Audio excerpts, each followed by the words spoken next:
In case if you're having issue connecting your Bluetooth, Apple CarPlay, or just the navigation itself, and you are in need to reboot the infotainment system, the way it works is we have to press and hold the home button, the power button, and then this backtrack button right there. So we have to press and hold these three buttons at once. And while holding him like that, after a few seconds, you would notice diagnosis menu comes up.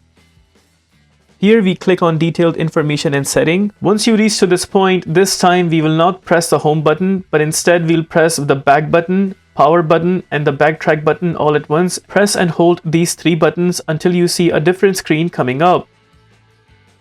Here you will come across different options on the screen, but the one that we are looking for is the system reboot right here. It will take at least 20 seconds until you see the Honda logo popping out. After that, you will see the disclaimer screen popping out.